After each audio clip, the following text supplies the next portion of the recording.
Cap à présent sur Belém au Brésil où les travaux de la COP30 se poursuivent. Le ministre en charge de l'environnement y est pour porter personnellement la voix du Burkina à cette rencontre mondiale sur le climat. Sur place, il a rencontré l'ensemble des délégués burkinabés qui participent aux travaux. Il leur a donné des consignes de bonne conduite pour une participation remarquable du Burkina à cette COP. Sekou Zongo, notre envoyé spécial.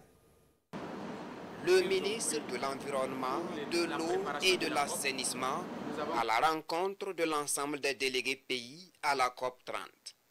Une rencontre d'échange, mais surtout une rencontre qui permet au chef du département de l'environnement de réitérer les objectifs du Burkina Faso à cette conférence des Nations Unies sur les changements climatiques. Il faut présenter nos atouts.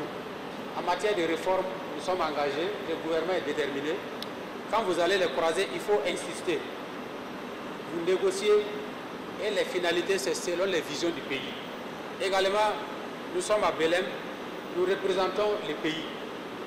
Il y a beaucoup de personnes qui ont de l'admiration pour les chefs de l'État. Maintenant, il faut travailler pour être le miroir. Voilà, dès que quelqu'un vous contacte, voilà, il faut rester modeste. Voilà, mais vraiment une bonne image.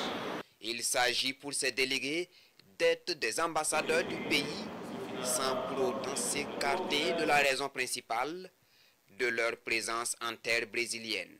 C'est aussi rappeler aux délégués l'intérêt de suivre donc les discussions au niveau des salles pour que l'intérêt de notre pays et de l'Afrique avec lequel nous sommes partis au niveau des négociations puisse porter.